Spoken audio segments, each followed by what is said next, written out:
Nossa aula de hoje fala sobre o porquê nós acreditamos que a Bíblia é a palavra de Deus.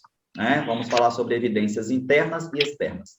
Vamos imaginar, vamos supor, vamos trabalhar com a ideia da suposição, vamos imaginar que não tivesse essa página aí na apostila de vocês, né? Tivesse só a pergunta, né? Por que a Aline acredita que a Bíblia é a palavra de Deus? Por que o Renilson acredita? Vamos imaginar que essa página aí tivesse só a pergunta lançada na primeira pessoa do singular, né? Ou seja, eu, né? Eu.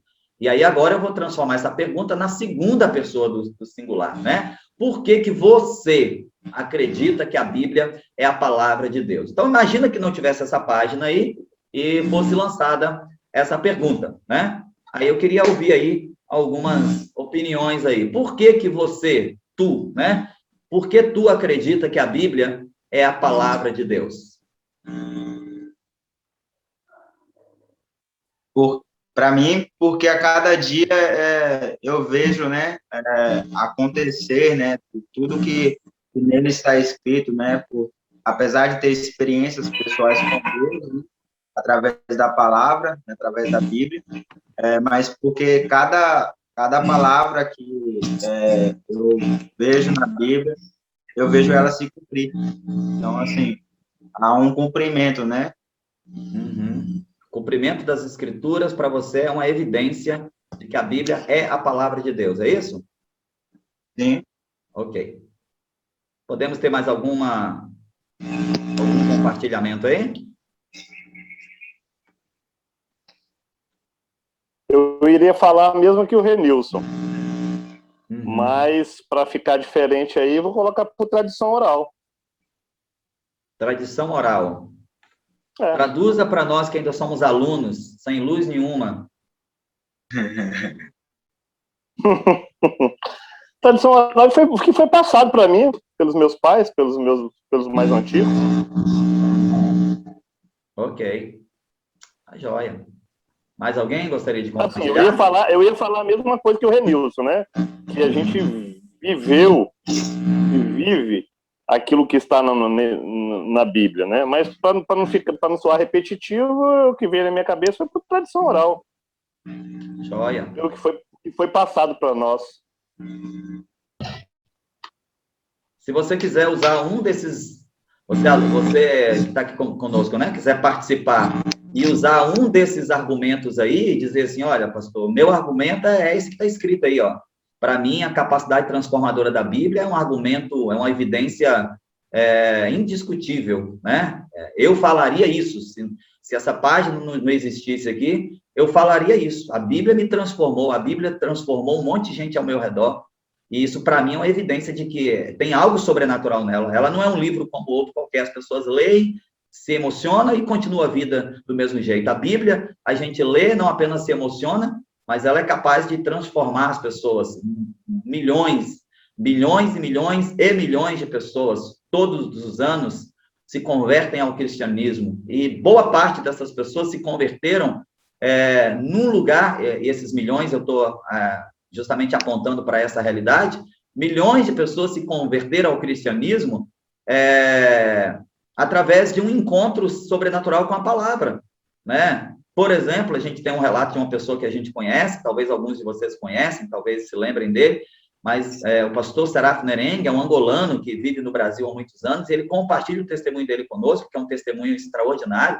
Ele vivia em Angola, filho de bruxos, ele tem a sua pele toda marcada por rituais e por pactos que seus pais fizeram com forças malignas, e ele saiu de Angola para vir para o Brasil porque ouviu falar que o carnaval aqui era uma loucura, né? E ele queria vir experimentar o carnaval do Brasil. Ele saiu de lá e foi parar no Rio de Janeiro, e no hotel que ele ficou hospedado, na cabeceira da cama, tinha uma Bíblia Sagrada. Na verdade, tinha um Novo Testamento. Como é muito comum em alguns hotéis a gente encontrar um exemplar do Novo Testamento, né?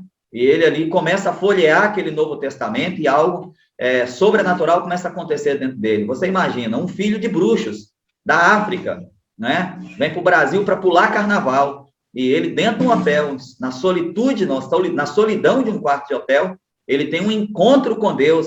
através de um exemplar da Bíblia Sagrada. E ali, ao ler aquele exemplar da Bíblia Sagrada, ele começa a ouvir a história de Jesus, ele começa a ficar extasiado com a história de Jesus, ele desce até a recepção, pergunta ao recepcionista se ele sabia onde é que tinha uma igreja, e ele falou, olha, aqui perto não tem, mas aqui atrás tem um morro, uma comunidade carente, e você subindo ali, logo no pé do morro tem uma igreja. E ele saiu e foi, sem conhecer nada, e ele entra ali na primeira igrejinha que ele encontra ali no pé de uma comunidade carente ali da cidade do Rio de Janeiro, e ele senta lá no último banco, e no meio da mensagem o pastor para a pregação, sai até o corredor, vai na direção dele, e olha nos olhos dele e conta toda a história de vida dele, dizendo, olha, você não está aqui por causa do carnaval, você não está aqui no Brasil por causa de uma festa, você está aqui porque Jesus marcou um encontro com você nesse dia. Meu Deus. E ali o coração de Serafim Merengue é desmontado diante daquela realidade que ele jamais imaginava que passaria. E ele começa, então, a ser rapidamente discipulado por aquele pastor, e ele começa a ter uma fome insaciável pela Bíblia. Hoje ele é um missionário, um pastor itinerante, que tem vários projetos missionários em Angola, e também atua na Igreja Batista Getsemane, pastoreada pelo nosso irmão Jorge Linhares. Enfim, uma história incrível de alguém que, diferente talvez da maioria de nós aqui, não foi evangelizado na família, não recebeu um folheto na rua, né? Ele simplesmente teve um encontro com Deus no quarto do hotel, através da Bíblia Sagrada, né? Então, a gente está contando isso porque a capacidade transformadora da Bíblia é uma das evidências de que ela é a palavra de Deus. Afirma-se categoricamente que qualquer pessoa que abra a Bíblia com o coração aberto vai se converter ao Evangelho. Qualquer pessoa que abra a Bíblia com o coração aberto vai se converter ao Evangelho. Então, essa capacidade transformadora da Bíblia é uma das evidências, assim como todas essas evidências internas e externas, né? A própria Bíblia se confirma como uma autoridade divina, né? Como uma autoridade espiritual. O testemunho interior do Espírito Santo. O que significa isso? Você lê a Bíblia e o Espírito Santo testifica com o seu espírito de que aquilo ali é verdade, embora você não estivesse lá no cenário, embora você não estivesse lá no acontecimento, mas o Espírito Santo testifica dentro de você com o seu espírito de que aquilo ali é uma verdade, né? Uma outra evidência de que a Bíblia é a palavra de Deus é a sua unidade, é como ela foi costurada. A gente já falou aqui, milhares de anos divide o primeiro autor da Bíblia, que é Moisés, do último autor, que é o evangelista João. Nós temos aí 1.700 anos de história entre esses homens, nós temos aí milhares de quilômetros de distância entre eles, culturas diferentes, tempos diferentes, realidades diferentes, capacidades intelectuais diferentes, e a Bíblia vai se confirmando como uma única unidade, como se ela fosse um livro só, apesar de serem 66 livros diferentes. Quem lê a Bíblia tem sempre a sensação de que ela é um livro só. Então, a unidade da Bíblia é uma evidência de que ela é a palavra de Deus, né? As informações históricas que contém nela, a Bíblia não é apenas um livro de metáforas, a Bíblia não é apenas um livro de poesia, a Bíblia não é apenas um livro de conceitos espirituais, mas a Bíblia é um livro histórico. Inclusive, a Bíblia é usada por vários setores da ciência, né? A antropologia usa a Bíblia como material de estudo, a arqueologia usa a Bíblia como material de estudo também, né? Então, as informações históricas que nós temos ali da Bíblia, as dinastias de Faraó, dos faraós, mencionadas no Êxodo, no final de Gênesis e depois no livro de Êxodo, né? Os nomes das cidades, as localizações, os eventos históricos, destruição da cidade de Sodoma e Gomorra, destruição de Jericó, e assim vai. O dilúvio, tudo isso, irmãos, são informações históricas já comprovadas pela ciência. Essa semana eu estava até assistindo uma série muito interessante de um cientista, um camarada, ele é até chinês, né? E ele faz um olhar diferente sobre os eventos históricos. E essa semana eu estava assistindo o Olhar da Arqueologia, né? Sobre o evento da divisão do Mar Vermelho, né? A separação do Mar Vermelho para o povo atravessar, e a destruição de Sodoma e Gomorra. Olha só, irmãos, se acabar a aula, é só clicar de novo no mesmo link que vai entrar de novo, tá bom? Então, se acabar aqui, se fechar a conexão, vocês cliquem de novo lá no mesmo link que a gente recomeça a aula, tá joia? Então, ele ali conta, através desse documentário, como é que os eventos realmente aconteceram. Obviamente que eles encontram algumas discrepâncias, porque a gente sabe que pela distância do registro bíblico, por vários fatores, a gente vai encontrar algumas discrepânciazinhas ali no relato, a maneira como a gente interpreta o relato, né? E aí ele vai em busca das evidências de que aqueles acontecimentos, a divisão do Mar Vermelho, a travessia do Mar Vermelho e a destruição de Sodoma e Gomorra realmente aconteceram, e ele comprova isso, que realmente aconteceram. Ele mostra ali algumas interpretações do olhar da ciência, que diferem um pouco da maneira como nós interpretamos, olhando para a Bíblia meramente como a gente tem ela nas nossas mãos, mas é muito interessante, né? É muito interessante. Eu acho que vale a pena a gente assistir. Diga, Fernando. Pastor, há um bom tempo atrás, eu vi um documentário, não me lembro aonde agora, que faz realmente muito tempo, em que um arqueólogo, ele buscava justamente contradizer a Bíblia. Uhum. Não que ele buscasse contradizer, mas ele queria falar que algumas passagens bíblicas eram frutos de situações da natureza, e não do sobrenatural de Deus, né? E ele foi, uma dessas passagens foi justamente essa do Mar Vermelho, onde ele queria colocar que a passagem do povo pelo Mar Vermelho não teria sido um milagre, porque em determinado momento das épocas antigas o Mar Vermelho ficava a maré tão baixa que criava-se um caminho e tal. Ele foi falando, tentando usar os argumentos históricos dele, mas aí que no final do documentário, pós-documentário, ele fala que durante as escavações, durante as pesquisas, né? Eles foram encontrando alguns objetos históricos da época, e que eles encontraram vários artefatos egípcios e nenhum hebreu, né? Então, assim, acabou que no final ele mesmo chegou à conclusão de que realmente aquele ali era um milagre de Deus mesmo, porque por não ter achado, né, nenhum artefato hebreu, né, só apenas artefatos egípcios. É isso. Ok.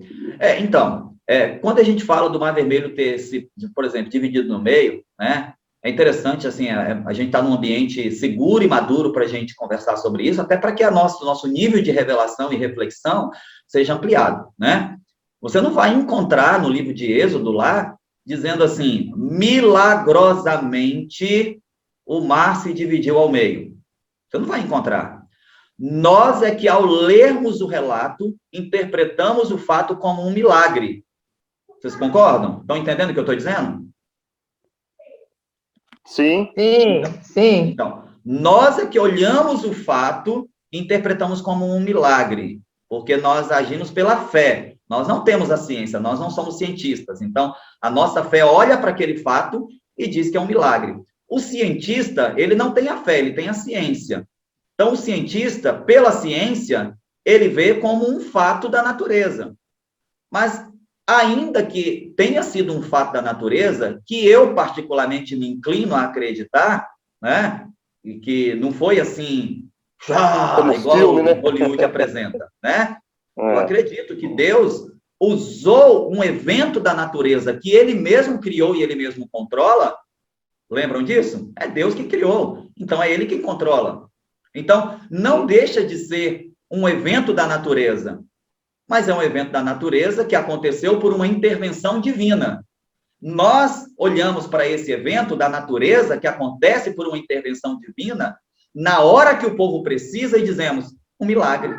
Só pode ter sido um milagre, né? Então, somos nós que olhamos para o fato bíblico como um milagre. Moisés... É a mesma coisa do Big Bang, né, pastor? Ele olha, por um milagre o mar abriu. Ele diz, eu toquei nas águas, as águas se abriram e o povo passou por dentro, né? Como é que o cientista olha para isso? Com olhar científico, ele diz, um fenômeno da natureza fez as águas se afastarem. Como é que nós olhamos para isso? Um fenômeno da natureza fez as águas se afastarem na hora que o povo mais precisava. É a intervenção de Deus, porque foi ele quem criou a natureza. Então, é um milagre. Então, é assim que nós vamos construindo o entendimento bíblico. É muito importante a gente não colocar palavras onde a Bíblia não coloca, né? Então, a Bíblia não disse que foi um milagre, né? A Bíblia diz que o mar se abriu. E aí, cada setor vai fazer o seu estudo e vai avaliar conforme a sua ótica. Aliás, tem até uma curiosidade aí, né, para os irmãos queimarem fosfato e neurônio durante a semana, mas já se descobriu que talvez nem tenha sido no Mar Vermelho, propriamente dito, que eles atravessaram, né? Por quê? Porque a tradução Mar Vermelho chegou para nós através... A expressão Mar Vermelho chegou para nós, em português, através da tradução do inglês Red Sea, né? Red Sea. Ocorre que Red Sea é muito perto de Riz Sea. Riz Sea é muito perto de Ried Sea. Ried Sea, Mar Vermelho. Riz Sea, Mar de Juncos. E existe, na porção norte do Egito, um conhecido alagado chamado Mar de Juncos, que é como se fosse um grande manguezal, né? Na Bahia, Renils vai lembrar, as Taboa. Lembra das Taboa, Renils? Então, existe na região norte, ali na Foz do Suez, chamada Foz do Suez, que é o final ali do Rio Nilo, uma grande região alagada que é chamada de Riz Sea, ou Mar de Juncos. E existe ali um fenômeno da natureza, registrado inclusive por um capitão inglês, na época da colonização daquela região ali, em que ele registra ter visto com seus próprios olhos toda aquela região alagadiça recuar inteiramente numa noite de grande vendaval. Está registrado na história da colonização inglesa daquela região norte ali da África, né? Da África Ocidental. E aí os estudiosos já estão começando a juntar peças do quebra-cabeça. Será que ao invés de ser Red Sea ou Mar Vermelho, a escrita original não se tratava de Riz Sea ou Mar de Juncos, lá no norte do Egito, uma região que historicamente recua determinada época do ano e as pessoas podem andar a pés secos e descalços ali? Então, ficam aí fatores para a gente acrescentar ao nosso entendimento.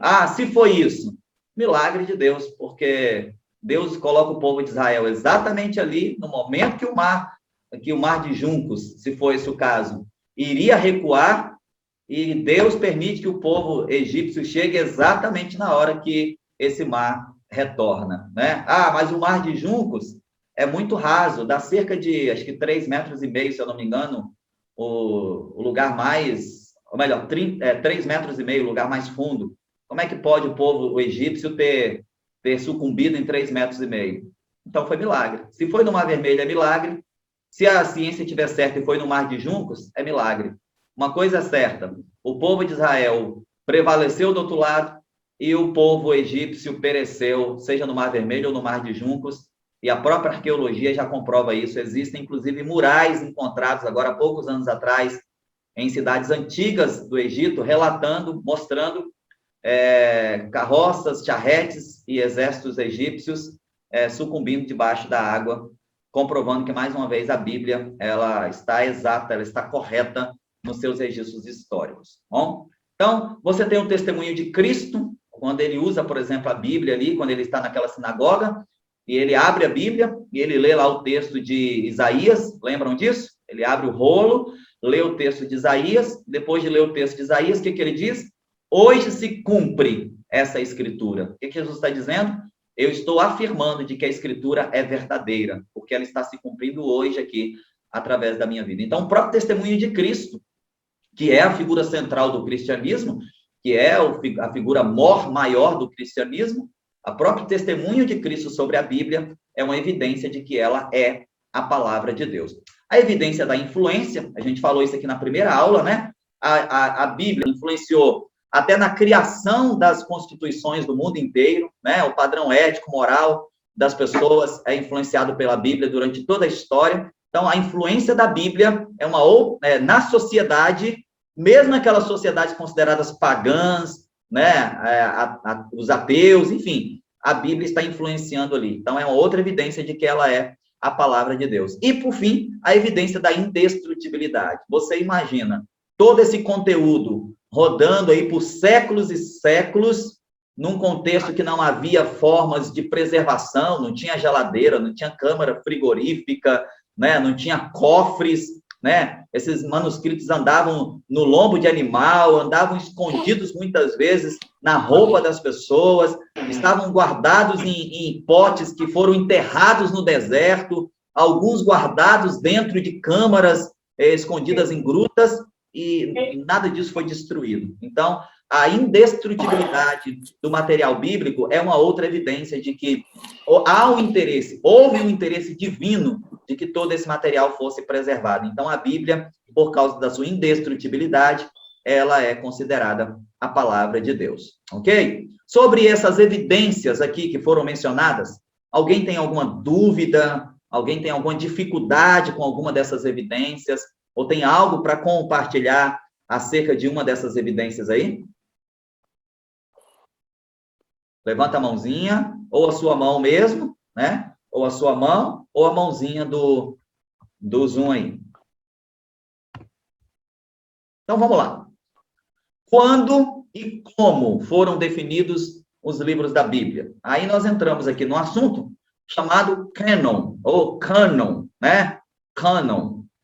Vamos falar agora sobre a canonicidade da Bíblia. Essa palavra ela é muito usada ainda hoje pela Igreja Católica, quando eles vão canonizar um santo, né? Quando eles vão transformar um ser humano mortal, um ser humano comum, numa figura santificada. Então, eles dizem o conceito utilizado, né? A palavra utilizada é canonização, né? A canonização dos santos que hoje a Igreja Católica tem, acredita e ensina para as pessoas. Então, essa palavra canon, originalmente ela significa cana, junco, cana de medida. Por quê? Porque a cana, o junco, né, o talo ali do junco, ele era usado na antiguidade como uma régua de medir, né? Então, na antiguidade, você vai encontrar ali, especialmente na cultura egípcia, por exemplo, nos persas também, eles usavam a cana, né, do junco como uma medida. Então, tal coisa mede tantas canas, né? Hoje a gente fala metro, centímetro, polegada, jardas, e por aí vai. Eles usavam a cana como medida, né? E depois, com o passar do tempo, essa palavra canon, ou cana, medida, cana de medida, passou a significar regulamento, ou aquilo que serve como norma, aquilo que serve para regular algumas coisas. Então, tudo que foi usado depois, com o passar do tempo, como critérios para regular algo, para normatizar algo, passou a se chamar cânon. É a mesma coisa, como eu acabei de dizer. Quando eles vão canonizar um santo na Igreja Católica, eles usam um monte de normas, um monte de regras e um monte de critérios para normatizar o processo de canonização dessa pessoa. Então, passou por essa norma, passou por esse critério, passou por esse regulamento, passou por isso, passou por aquilo, passou por aquilo. Bom, então, nós consideramos essa pessoa realmente como um santo, né? Então, canoniza esta pessoa. Primeiro beatifica ela, né? Depois canoniza ela, declarando oficialmente que ela passa a ser um santo da Igreja Católica. Com a Bíblia, foi a mesma coisa. A Bíblia passou por um processo de canonização, ou seja, a Igreja primitiva, né? A Igreja Católica primitiva, porque a palavra católica significa universal, e no início da história da Igreja, ali no Novo Testamento, a gente não tem batista, presbiteriano, assembleiano, tradicional, renovado, pentecostal, nada disso. a igreja primitiva era uma igreja só, era uma igreja universal, que abrangia todos os cristãos daquela época. Então, essa palavra católico, que é uma palavra grega, que significa universal. Então, a igreja universal, não essa nova agora do Reino de Deus, né? Mas a igreja universal, a única igreja que existia naquela época do Novo Testamento, se reunia sistematicamente, se reuniu por várias vezes em eventos canônicos, que são chamados concílios, para definir o cânon, ou seja, a normatização, a medida que seria determinada para decidir se esse livro entraria no cânon, ou seria definido como um livro realmente inspirado por Deus, né? Então, no século IV, ou seja, aproximadamente 300 a 400 anos depois de Cristo, é que, de fato, a Bíblia ela é finalizada e canonizada, ou seja, reconhecida oficialmente pela igreja daquela época como sendo livros inspirados por Deus e normativas para a fé e para a vida dos cristãos. Agora, tem uma curiosidade. Por quê?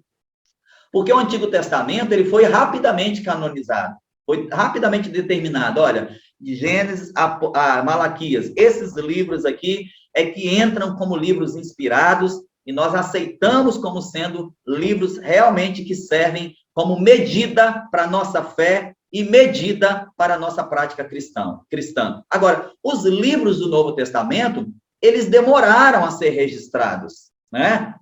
Olha que coisa interessante. O primeiro livro do Novo Testamento, ele começa a ser escrito aí por volta do ano 30 depois de Cristo. Então, olha só que coisa interessante. Cristo nasceu, né? Passou toda a sua história aqui, 30 anos depois da ascensão de Cristo. Então, passou toda a sua história aqui, né? Sofreu o martírio da cruz, ressuscitou dos mortos, passou 40 dias andando aqui pela terra ainda, foi visto pelo menos 50 vezes, né, por pelo menos 500 pessoas diferentes, e depois subiu aos céus, né? A ascensão de Jesus registrada ali em Mateus 28, por exemplo. Cerca de 30 anos depois, somente, é que começa a aparecer os primeiros registros do Novo Testamento. E aí vem uma pergunta, né? Será que os escritores do Novo Testamento, eles demoraram a escrever? Né? E aí tem uma resposta aí, né? Eles não demoraram para escrever. A gente precisa entender que foi o Espírito Santo que coordenou toda a ação de produção da Bíblia. Então, não era assim, estou com vontade de escrever. Estou com desejo de escrever uma historinha aqui, estou querendo escrever umas coisas que eu vi aqui. Não, foi o Espírito Santo que coordenou toda a formatação e toda a produção do conteúdo bíblico. Então, a gente acredita que o conteúdo bíblico ele foi registrado de acordo com a vontade e com a inspiração do próprio Espírito Santo, né? O que eu acho que é mais uma evidência, porque se fosse um produto simplesmente da alma ou do intelecto das pessoas, o normal seria o quê? Aconteceu, vamos escrever isso, vamos lançar um livro para vender. Não é o que acontece nos dias atuais? Vamos registrar isso, vamos transformar isso num livro para a gente ficar famoso, né? Porque a história de Jesus está muito famosa. Milhares de pessoas seguiram Jesus, milhares de pessoas viram seus milagres acontecerem. Se a gente escrever isso logo, a gente vai ficar famoso. Mas não houve nenhum interesse em exposição antecipada e precipitada por parte dos apóstolos. Apenas cerca de 30 a 40 anos depois que a igreja é estabelecida, é que começa a surgir os primeiros registros dos evangelhos. Então, a gente acredita que essa ação ela foi coordenada pelo Espírito Santo com um propósito muito especial. Agora, olha que coisa interessante. O cânon do Novo Testamento, ou seja, a definição do que realmente deveria ser o Novo Testamento, os 4 evangelhos, aquelas cartas de Paulo, as cartas gerais e o livro profético de Apocalipse, essa definição só vai acontecer entre 363 a 405 depois de Cristo. Olha que coisa interessante. A igreja passou cerca de 350 anos sem uma Bíblia na mão, irmãos. E isso é um tapa de luva na gente. Isso é um soco no nosso estômago. Por quê? Sem uma Bíblia escrita, a sensação que nós temos é que eles eram muito mais crentes, muito mais fervorosos, dedicados do que nós, que temos toda a história registrada e comprovada em nossas mãos. Vocês entenderam a minha colocação? A igreja primitiva, ela passa cerca de 3 séculos sem ter uma Bíblia na mão, sem ter a Bíblia ali para ler, para meditar, para refletir. Essa igreja, ela não desanimou, ela não sucumbiu, ela não fechou, ela não se apagou, pelo contrário, a igreja primitiva revolucionou a sociedade do seu tempo. Foram perseguidos duramente porque eles causaram um alvoroço tremendo no Império Romano. E eles não tinham uma Bíblia escrita, uma Bíblia definida, como nós temos hoje em nossas mãos, organizada, com os fatos todos registradinhos ali, com nomes, com datas, sabe? Com títulos separando cada capítulo. Eles não tinham nada disso. Eles tinham a tradição oral, eles tinham a doutrina dos apóstolos, eles tinham a comunhão entre eles, que os mantinham aquecidos, fervorosos, e fazia com que o conhecimento de Deus que eles haviam recebido através dos apóstolos e dos escritos antigos aos quais eles tinham acesso, ia cada vez mais corroborando a fé, fazendo com que a igreja se multiplicasse cada vez mais. Então, é incrível como que a igreja passa 350 anos sem uma Bíblia na mão, e ela consegue perseverar todo esse tempo e chegar até os dias atuais com um conteúdo que nós temos hoje, que é exatamente o que eles viveram naquele tempo, sem tirar e sem pôr uma vírgula qualquer. Então, isso realmente serve muito para a nossa reflexão. Então, vamos olhar aí nessa tabela aí, né? Como é que aconteceram as coisas aí historicamente, né? Então, nós temos aí do ano 5 antes de Cristo até o ano 29 depois de Cristo, nós temos aí o nascimento de Jesus até a sua crucificação, né? Então, uma coisa interessante é que o ano Domini, chamado ano Domini, né? Ano 0 da contagem do calendário, não é o ano exato do nascimento de Jesus. Ao se retroceder na história depois, os estudiosos, cientistas, acabaram concluindo que, na verdade, o nascimento de Jesus se deu por volta do ano 5, de 5 a 3 antes de Cristo, né? Então, houve um lapso de tempo aí, uma falha na contagem do tempo aí, que fez com que o ano 0 acabasse entrando já no tempo em que Jesus já estava vivo, né? Não operando milagres, não ministrando ainda, porque ele começa seu ministério aos 30 anos, mas Jesus já era vivo quando o ano 0 entrou na contagem da história da humanidade. Então, do ano 5 a.C. até 29 depois de Cristo, acontecem esses eventos aí, né? O começo da história do cristianismo, né? Depois nós temos do ano 32 depois de Cristo até o ano 60, né? Depois de Cristo, 62, 63, 60 depois de Cristo, nós temos a expansão do cristianismo através do trabalho apostólico e missionário, principalmente de Paulo, né? Que foi pregador aos gentios. Então, Paulo é o responsável pela expansão do evangelho, pelo evangelho ter saído ali de Jerusalém e ter chegado até os confins da terra daquela época, né? Nós temos um período, um lapso de tempo aí, que é o aprisionamento de Paulo, depois a perseguição da igreja, em 60, ano 63, depois o incêndio de Roma, né, provocado pelo imperador Nero. Então, tem um lapso de tempo aí, em que a igreja fica ali meio que numa crise, porque ela está se expandindo, mas, ao mesmo tempo, ela está se espalhando por causa da perseguição. E aí, quando todo mundo acha que a igreja vai morrer, vai fechar, por causa da forte perseguição que houve nesse período aí de 62 a 64, nós vemos o cristianismo se consolidando a partir do ano 65, quando Paulo é solto da prisão de Roma, aliás, de Filipos, e depois de Roma, né? Ele é aprisionado em Roma, e depois ele é martirizado, ele morre no ano 68, mas nós vemos ali através dos demais apóstolos e dos discípulos que Paulo deixou e das igrejas que ele plantou por todo canto onde ele passou, né? Deixou um legado, aquilo que eu já ministrei aqui, não deixou apenas saudade,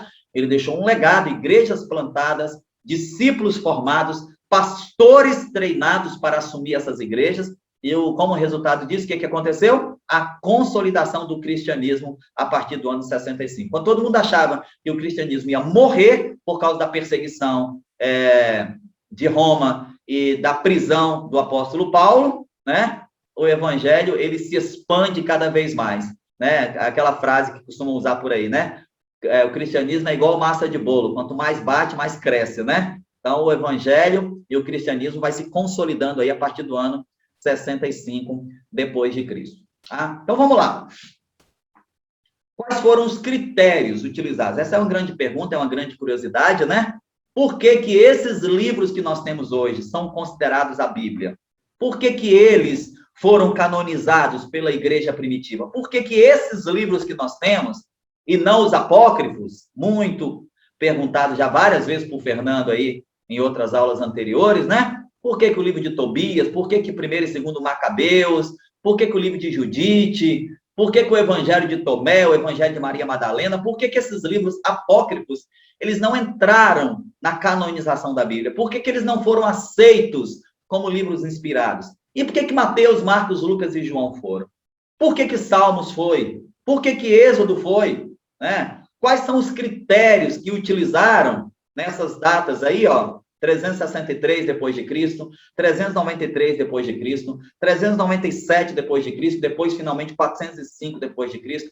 Essas 4 datas aí são as datas dos 4 concílios que a igreja primitiva fez, uma grande reunião de toda a liderança que durava dias, tipo esse concílio para escolher o Papa atualmente, né? Então, um concílio a portas fechadas, com toda a liderança da igreja, os apóstolos da época reuniam-se durante dias e aplicavam todos os critérios determinados para estudar um livro e definir se aquele livro realmente ele era considerado inspirado por Deus. Então, por 4 vezes, na era primitiva da igreja, a liderança se reuniu, o conselho da liderança se reuniu por vários dias, e ali era determinado aquilo que era doutrina, aquilo que era heresia, aquilo que era verdade e aquilo que era fruto da ilusão e de fábulas da época, livros que realmente eram inspirados por Deus e conteúdo que era mera especulação de falsos profetas daquela época. Então, por 4 vezes,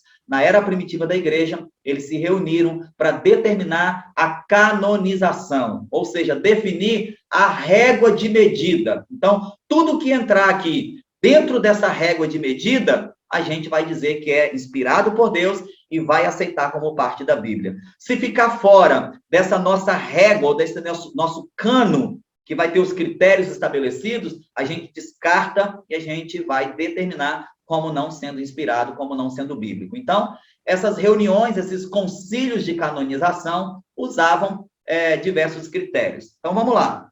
Os principais, mais relevantes, né? Primeiro, a autoria. Quem escreveu o livro? Isso era muito considerado. Então, é alguém de relevância e é alguém com autoridade dentro da história do judaísmo, no caso do Antigo Testamento, e do cristianismo e da igreja primitiva, no caso do Novo Testamento. Então, vamos lá, vamos pegar o livro de Deuteronômio. Quem que registrou o Deuteronômio? Escribas, a pedido de Moisés. Então, a autoria de Deuteronômio é atribuída a Moisés. Quem foi Moisés? Um Zé qualquer lá, um Zé Mané, que pegou um papiro lá e começou. Não, Moisés, um dos ícones do judaísmo. Cara que tem autoridade dentro da cultura e da sociedade judaica. Então, passou pelo crivo da autoria. Então, Deuteronômio passou pelo crivo da autoria. Segundo critério, antiguidade. Qual o tempo desse livro? E aí, aqui a gente começa a entender por que o Espírito Santo, talvez, permitiu que os livros do Novo Testamento demorassem um pouco para serem registrados. Porque se eles tivessem sido registrados assim, muito rapidamente, assim, na hora ali, não ia passar pelo conceito da antiguidade, né? Então, tem uma história, né? A história que está registrada ali, e o tempo de escrita desse livro remota a uma antiguidade. Então, tem um tempo de registro.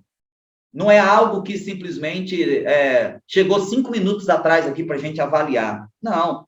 Tem toda uma antiguidade nessa história, nesse papiro, nesse pergaminho, nos conceitos que foram compartilhados nesse livro aqui. Então, o segundo critério, antiguidade, não é uma coisa que surgiu agora há 5 minutos. Assisti ontem no jornal, virou livro da Bíblia. Não, são conteúdos que remotam à antiguidade.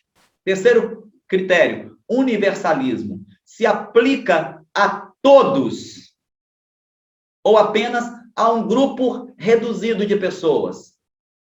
Então, os conceitos que nós temos hoje na Bíblia Sagrada, eles se aplicam a toda a humanidade. Qualquer pessoa de qualquer parte do mundo que pegar uma Bíblia para ler, vai se enxergar ali.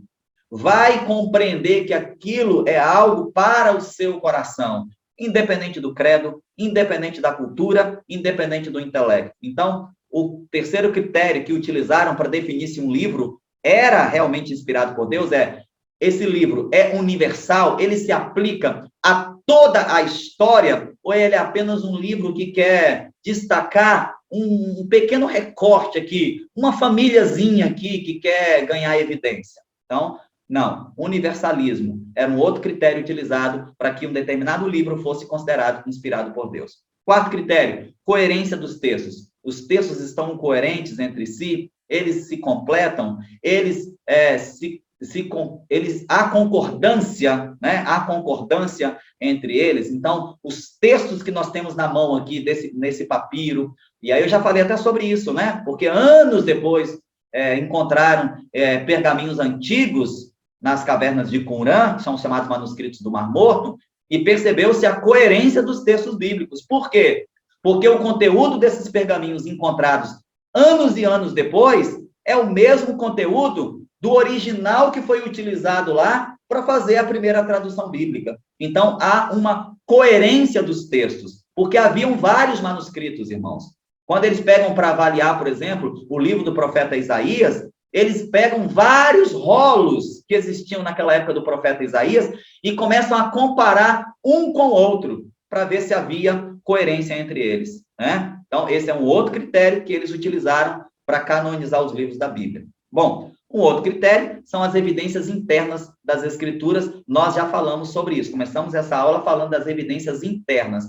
Esse livro, ele é confirmado pela própria Escritura. A gente viu aqui um exemplo. No Novo Testamento, no tempo de Jesus, ele evidencia que o livro de Isaías, escrito centenas de anos atrás, era fidedigno e inspirado por Deus. Porque quando ele lê numa sinagoga em Cafarnaum, ele lê o rolo de Isaías, escrito centenas e centenas de anos atrás, e ele diz, isto se cumpre hoje, é uma evidência interna da escritura do Novo Testamento, de que o livro de Isaías, que pertence ao Velho Testamento, é inspirado por Deus. Então, se você vai lendo toda a Bíblia, ela vai se complementando, e um livro vai evidenciando de que o outro é inspirado por Deus. Então, essa evidência interna das Escrituras era um outro critério que se utilizava. Então, por exemplo, Fernando, já começando a responder sua pergunta, né? Por que os livros apócrifos, eles não entraram na Bíblia, ou pelo menos na Bíblia reformada, depois, na época de Lutero? Esses livros não entraram originalmente. Depois, na época da Idade Média, houve grande corrupção do Evangelho, como toda a sociedade mergulhou numa negra nuvem de imoralidade, enfim, aí vem o iluminismo, isso tudo aí, né? Nesse período, os livros apócrifos que não entraram originalmente na canonização foram acrescentados, né? Na época da Idade Média. Depois, na Reforma Protestante, em 1517, Lutero volta atrás, e parte da Reforma Protestante é justamente voltar atrás e dizer esses livros apócrifos não deveriam estar aqui, porque eles não são inspirados por Deus, né? E um dos critérios que os livros apócrifos, eles não passam no crivo, é que eles não são evidenciados pelo restante das escrituras. Então, você não vai ver outros livros que a Bíblia tem comprovando os conceitos, os princípios e até alguns fatos históricos narrados nesses chamados livros apócrifos. Então, eles eram descartados porque os demais livros, aquilo que ia sendo colocado, separado como coleção dos livros inspirados, eles não carimbavam, eles não corroboravam com aquilo que estava escrito lá nos livros apócrifos, né? Então, não havia uma evidência interna nas escrituras de que esses livros chamados apócrifos fossem realmente inspirados por Deus, né? Não há conexão, né, pastor? Oi? Não há conexão, já não que a Bíblia ela se amarra, né? Esses livros não entram nessa conexão. Isso bíblica, aí. vamos dizer assim. Esses livros, eles são como uma peça estranha num grande quebra-cabeça. Você pega essa peça, tenta encaixar ali e ele não encaixa, entendeu? E os escritores alguns dos escritores dos apócrifos tinham certa relevância na história? Eu não sei. Eu a maioria deles não. É importante vocês entenderem, irmãos, também que para um livro ser considerado inspirado, tinha que passar por todos os critérios. Então, livro, por exemplo, o livro chamado Evangelho de Maria Madalena, né? Maria Madalena foi uma figura importante na história do cristianismo. Não tem como negar, né? O Evangelho segundo Tomé. Tomé foi uma figura relevante na história do cristianismo, né? Mas, apesar desses livros talvez passarem pelo critério da autoria, eles não passaram nos outros critérios, entenderam? Então, todos os critérios eram considerados. Então, aqui não tem nota 9 nem nota 8. Aqui, para se tornar livro inspirado por Deus, ser considerado como parte da Bíblia inspirada por Deus, tinha que tirar nota 10. Um conteúdo tinha que passar em todos os conceitos, em todos os critérios. Então, a igreja ia lá e determinava, esse livro aqui realmente é inspirado por Deus. Então, os apócrifos, em algum momento aí, eles pisaram na bola, né? Os escritores dos apócrifos, em algum momento aí, eles não corresponderam aos critérios que eu acredito que o próprio Espírito Santo inspirou a igreja primitiva a considerar. E aí acabaram sendo descartados, porque não encaixavam em um ou alguns. A maioria dos apócrifos, eles não se encaixam em praticamente todos os critérios, né? Como, por exemplo, a regula fidei, que é uma palavra latim que significa regra de fé. Então, o conteúdo dos livros, eles precisam confirmar a fé cristã para ser considerado bíblico, né? Aí você pode pensar assim, mas aí houve corporativismo, né? É claro que se a igreja cristã é que está avaliando a Bíblia, é claro que ela vai avaliar o critério de que o conteúdo ali tem que confirmar, ou tem que conferir com a sua fé. Uai, gente, mas é óbvio, né? Imagina, tem um escritor famoso no mundo aí chamado Paulo Coelho, né? É um mago do meio místico aí. Paulo Coelho, ele vai escrever alguma coisa que contradiz com aquilo que ele acredita? O que vocês acham? Sim ou não? Eu acredito que não. Não. Não, com certeza não. E os seguidores de Paulo Coelho vão aceitar algum conteúdo que choca, bate de frente com aquilo que Paulo Coelho acredita e ensina? O que vocês acham? Também não. Também não. Então, claro, é uma questão de lógica, gente. Os cristãos vão avaliar o conteúdo baseado na sua regra de fé também. Espera aí. Esse conteúdo aqui confirma o ensino apostólico? Confirma a nossa regula fidei ou a nossa regra de fé? Ou esse ensino desse livro aqui não confirma? Pelo contrário, ele desmonta aquilo que nós acreditamos como sendo o conceito bíblico de Jesus, de Deus, do pecado, e por aí vai. Regula fidei é a regra de fé, é o chamado credo da igreja, né? A igreja, por exemplo, tem um credo, Então, todo o conteúdo desses livros precisava estar dentro do credo da igreja, né? Se não tivesse, não era considerado. Ô, pastor, desculpa, mas a Igreja Católica, ela aceita esses livros? Porque eles, na Bíblia Católica, eles constam lá, né? Sim. Por quê? Aí a gente vai entender por quê. Porque, por exemplo, parte dos livros apócrifos, eles consolidam a ideia de batismo pelos mortos, de batismo de crianças. Parte desses livros corrobora, consolida a ideia da ascensão virginal de Maria, né? E por aí vai. Então, há todo um interesse, aí sim, corporativista, né? Da Igreja Católica Apostólica Romana, em manter depois, ou em trazer de volta esses livros apócrifos aí na época da Idade Média, né? Agora, todos esses conceitos que eu coloquei para vocês aqui, alguns trouxe apenas, né? Nenhum deles está em concordância com o restante de toda a Bíblia. Vocês percebem? Eles são corroborados, ou eles são defendidos apenas por esses livros apócrifos. Todo o restante da Bíblia não comprova nada disso.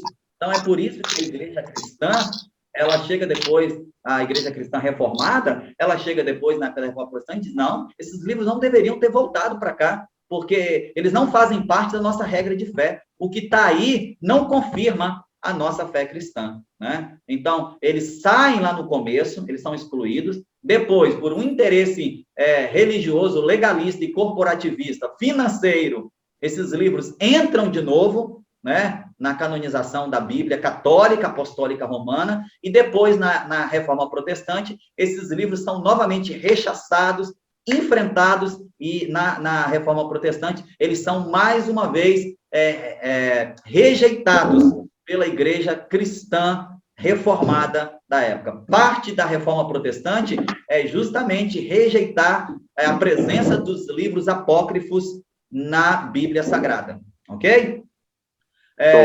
As autoridades cristãs da época precisavam reconhecer esses livros como divinamente inspirados.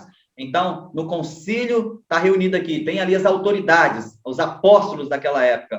Os apóstolos tinham que dizer, eu reconheço esse livro, eu reconheço essa história, eu reconheço esse fato, eu reconheço esse princípio, eu carimbo embaixo desse conceito que está nesse livro. Então, tinha que haver também o reconhecimento das autoridades cristãs da época. Se houvesse discordância entre um deles, e a gente vai ver aí no Novo Testamento, em algum desses concílios, Paulo discordando de Pedro, em algumas circunstâncias, o concílio só terminava quando havia concordância plena e total, né? Então, eles ali reavaliavam, corrigiam, faziam uma retrospectiva dos fatos, e aí o concílio só batia o martelo quando o livro era realmente fruto de concordância total pelas autoridades cristãs que diziam, não, nós reconhecemos plenamente esse livro como sendo inspirado por Deus. E, finalmente, defesa do texto mediante martírio. Eu acho isso aqui ótimo, legal demais. Porque, assim, irmãos, vamos imaginar que a Bíblia fosse mentira. Uma das coisas que era colocado na hora de martirizar um apóstolo era dizer assim, você nega a veracidade da Bíblia? Se você negar a veracidade da Bíblia, a gente salva você. Se você afirmar que a Bíblia é mentira, a gente salva você.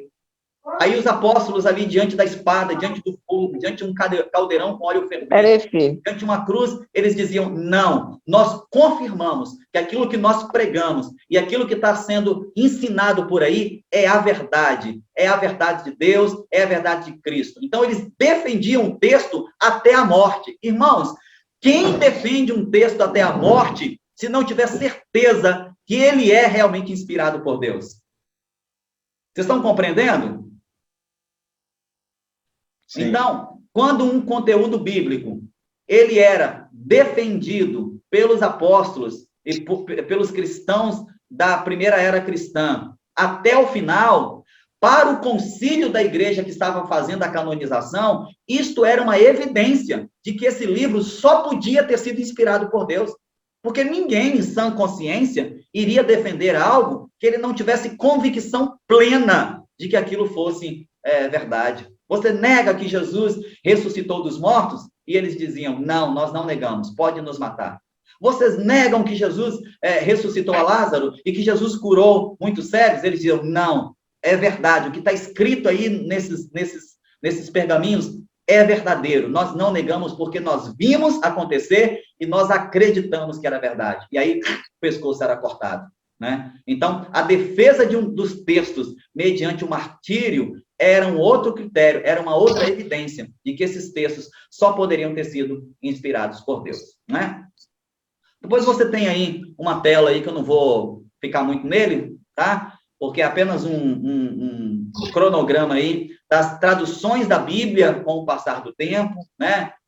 Depois que o livro é canonizado, depois que a Bíblia é canonizada, depois que é determinado, olha, esses aqui são os livros considerados inspirados por Deus, essa é a Bíblia Sagrada. Aí você tem uma Bíblia hebraica, produzida na Palestina, já no século I depois de Cristo, né? Essa Bíblia hebraica, obviamente, irmãos, é só a primeira parte do Antigo Testamento. A Bíblia hebraica é a Torá, né? Gênesis, Levítico, Número e Deuteronômio. Eu já falei sobre isso aqui. Então, essa Bíblia hebraica é o cânon palestinense. Quando a igreja primitiva vai fazer o cânon de toda a Bíblia, eles utilizam essa Bíblia hebraica como uma referência também. Peraí, os hebreus já determinaram que essa parte da Bíblia aqui é inspirada por Deus, porque já passou por todos os critérios que eles utilizam. Então, a Torá, ou a primeira parte da Bíblia, já veio completinha, porque já tinha passado por um cânon hebraico e palestinense. Né? Então, nós temos aí a primeira Bíblia hebraica, a junção dos 5 livros, pela primeira vez no século I depois de Cristo. Depois nós temos a Septuaginta, né? 70 anciãos judeus se reúnem para pegar a Bíblia hebraica e traduzir ela para o grego. Aí, olha aí, ó. Essa versão adicionou os livros apócrifos não aceitos pelo protestantismo e pelo judaísmo. Quando é que ele aconteceu? Quando é que essa Septuaginta aconteceu? No século III antes de Cristo. Então, nós temos aí uma produção da Bíblia hebraica do Antigo Testamento, traduzido para o grego, com a adição dos livros apócrifos. Quando o cânon alexandrino, né, no século III, quando o cânon no século III depois de Cristo vai reunir, quando o concílio vai reunir para definir o cânon bíblico, eles pegam essa Septuaginta e diz, não, peraí, esses livros apócrifos que foram acrescentados aqui, a gente tira, porque eles não passam nos critérios que permitem que um livro seja considerado inspirado por Deus. E aí os livros apócrifos são retirados da Septuaginta, que é a primeira versão da Bíblia totalmente hebraica, traduzida para o grego. Você tem a Vulgata Latina, que é a primeira tradução do Antigo Testamento em hebraico e do Novo Testamento em grego para o latim, né? Essa versão, essa tradução, foi feita entre o século IV e o século V depois de Cristo, tá? Essa tradução foi feita a pedido do Papa Damaso I, e olha que interessante, este homem chamado Jerônimo, um cristão dedicado, um cristão fiel, dos pais da história da igreja ali, primitiva também, esse homem, ele muito leal ao que foi determinado pelo cânon da igreja primitiva, ele remove os livros apócrifos e diz, não, o cânon determinou que esses livros não fazem parte. O concílio da igreja 4 vezes se reuniu e determinou que esses livros não fazem parte. Então, quando ele traduz o Antigo Testamento em hebraico e o Novo Testamento em grego para o latim, ele não inclui esses livros apócrifos. Depois você tem em 1517, o começo da tradução da Bíblia, feita para o alemão, que é a história da Reforma Protestante. Parte da Reforma Protestante é a disponibilização da Bíblia na língua que as pessoas falavam, porque até então eles só tinham a Bíblia, olha aí, em latim, que era a Vulgata Latina. Uma das contribuições de Lutero, na época, é pegar toda a Vulgata Latina e traduzir ela para o alemão. Martinho Lutero é um alemão. A igreja alemã, na época de Lutero, é o núcleo cristão mais forte da Europa, né? É que está resistindo bravamente ali. Então, Lutero traduz toda essa Vulgata Latina para o alemão. O que produz o quê? Uma versão popular da Bíblia. E olha que interessante. Por causa da Bíblia é que começa-se a grande mobilização para a invenção da imprensa.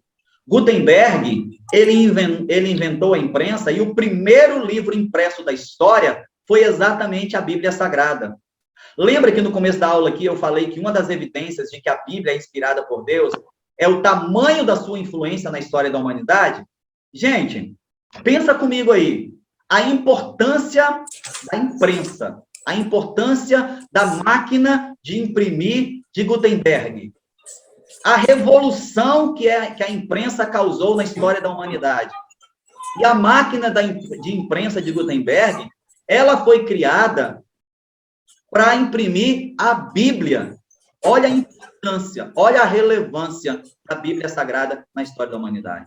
A Bíblia é o primeiro livro impresso pela máquina de impressão de Gutenberg. Com isso, aquilo que era restrito apenas à liderança da Igreja Católica, só os papas, só os bispos é quem tinham acesso à Vulgata Latina, ou seja, a Bíblia se traduzida para o latim.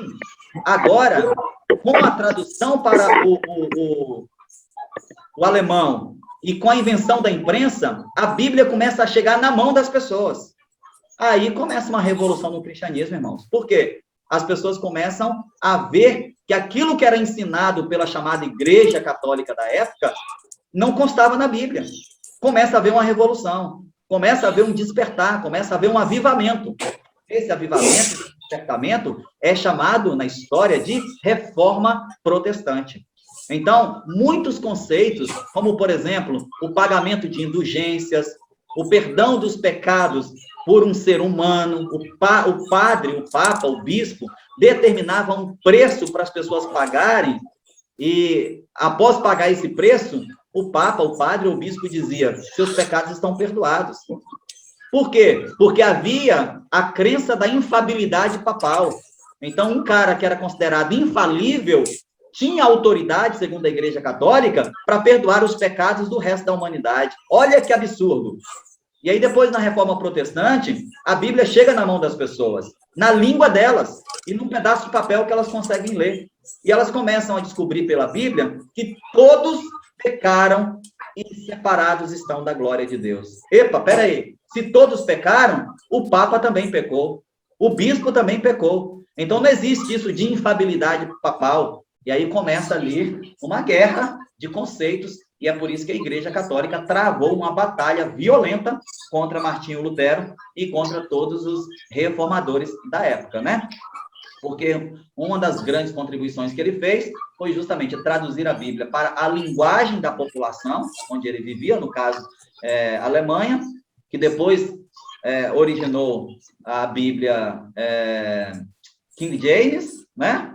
A King James Bible, a Bíblia do rei Mateus, né? James é Mateus, a Bíblia do rei Mateus, a pedido do rei Mateus foi produzida uma Bíblia em inglês, traduzida do alemão de Lutero. Então, a Bíblia começa a se popularizar e chegar na mão das pessoas. Isso, para a Igreja Católica, foi um problemão, porque havia um domínio das massas, havia uma manipulação da cristandade. E agora as pessoas têm a Bíblia na mão, e Martinho Lutero publica ali 95 teses, crava essas teses na porta do castelo de Windsor, e essas teses, elas vêm justamente assim, ó, bater de frente com aquilo que a Igreja Católica defendia na época como conceitos bíblicos. E não era nada bíblico, era apenas cultural, era apenas interesse político e financeiro daquela época.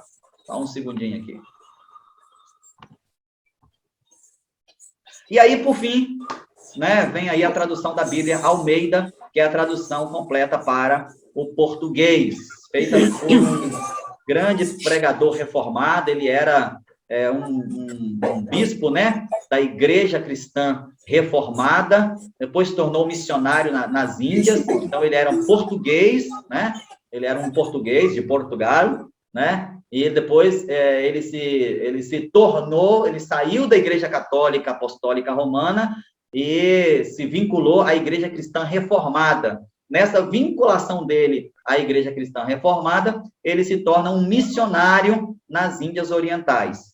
Ele acaba morrendo depois, antes de completar a tradução completa do Antigo Testamento. Ele vai até capítulo 8 ou 18 de Ezequiel, me fugiu agora a memória, mas o Antigo Testamento de João Ferreira de Almeida, ele só conseguiu traduzir até o capítulo 8 ou 18 de Ezequiel. E aí 18, pastor. 18, né? Obrigado, Cris, pela contribuição.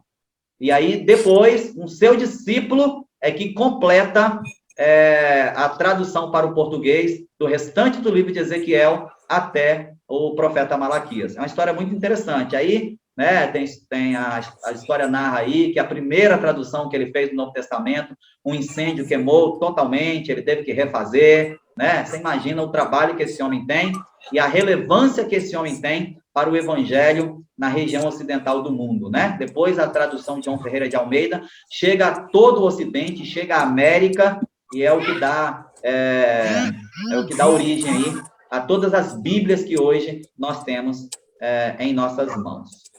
E a gente fica feliz de ter um contemporâneo de João Ferreira de Almeida, nossa irmã Cris aí, né, que contemporânea, né, Cris, João Ferreira de Almeida, fico feliz por você. Exatamente. Exatamente. E aí, gente, tem uma história interessante aí também, né?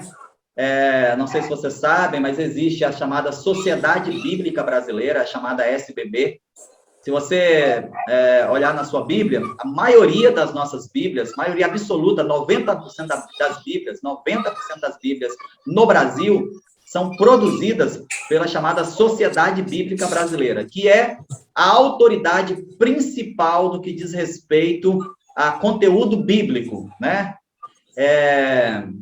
E essa Sociedade Bíblica Brasileira, na verdade, ela é fruto da Sociedade Bíblica Britânica, né? Ou Sociedade Bíblica Inglesa. E como é que surgiu essa Sociedade Bíblica Inglesa? Né? Surgiu a partir da história dessa mulher chamada Mary Jones, uma menina de apenas 9 anos, que, depois que teve conhecimento do conteúdo bíblico, lutou muito para conseguir um exemplar da Bíblia. Né? Nascida no país de Gales, né, na Grã-Bretanha, essa menina de família pobre viveu numa época em que os livros, particularmente a Bíblia, eram difíceis de serem encontrados e muito caros. Né? Você imagina, nós estamos falando aí do século XVIII, né? Século XVIII. A Bíblia era caríssima, né? Só os grandes, só as famílias abastadas é que conseguiam ter um exemplar, né? Para você ter uma ideia, a King James Bible, a versão bíblica inglesa, a primeira versão bíblica inglesa foi encomendada pelo rei Mateus, né? Pelo King James, rei Mateus. Mateus I, Mateus II, não lembro bem, Mateus V, se eu não me engano. Então, ele encomenda uma tradução da Bíblia para o inglês. Imagina o custo disso, a logística para isso acontecer. Então, não era qualquer pessoa que tinha. E aí, no século XVIII, essa menina, chamada Mary Jones, ela se converte, muito criança ainda se converte, apaixona pelo conteúdo bíblico e trabalha duro, economiza dinheiro por 6 anos e ainda faz uma exaustiva viagem a pé de quase 40 quilômetros para poder comprar uma versão da Bíblia. Então, isso inspirou, isso sensibilizou um grupo de cristãos ingleses em que eles decidiram fazer algo de concreto para que a Bíblia fosse acessível a todos os povos. Eles olharam para essa experiência, para essa história da Mary Jones, e falaram, não, gente, não é possível, né, que a humanidade tenha que fazer esse sacrifício todo para ter acesso à Bíblia. E eles, então, formaram um grupo de cristãos ingleses, e muito abastados, diga-se de passagem, né, muito ricos, se uniram e formaram uma associação, uma fundação chamada Sociedade Bíblica Britânica. Qual era o objetivo dessa Sociedade Bíblica Britânica? Levantar recursos, levantar doações para produzir Bíblias em massa e fazer chegar ao máximo de pessoas possível a um preço mais acessível. Né? Isso popularizou a Bíblia e a Bíblia começa, então, a se espalhar ainda com mais velocidade do que no ano 1517 a 1534, quando houve a Reforma Protestante.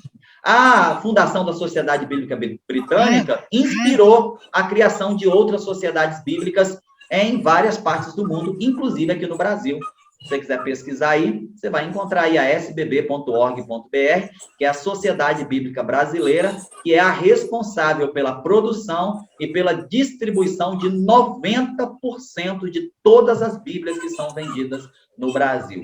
Por falar em todas as Bíblias vendidas no Brasil, não há nenhum livro que bate a Bíblia em quantidade de vendas. Desde que a Bíblia começou a ser impressa, ela sempre foi o livro mais vendido em todos os tempos. Então, olha que coisa incrível, né? Há um enorme burburinho aí sobre a Bíblia não ser verdadeira, não ser veracidade o que está escrito lá, mas hoje, século 21, nós estamos aqui ainda com esse dado atualizado. A Bíblia continua sendo o livro mais vendido e mais lido no mundo inteiro. Best-seller forever, né? Nenhum outro livro bateu a produção, a leitura e a venda de Bíblias. É o livro mais produzido, mais lido e mais vendido no mundo inteiro. Eu não tenho dúvida nenhuma, querido. Isso, é claro, devido ao esforço de muita gente, e muitos homens e mulheres de Deus que trabalharam arduamente durante toda a história para que a Bíblia chegasse até nós, mas eu não tenho dúvida de que há o dedo de Deus, que há a mão de Deus nisso, fazendo com que a Bíblia se torne o ponto mais alto, no farol que brilha mais em toda a sociedade, tanto a oriental quanto a ocidental. Amém?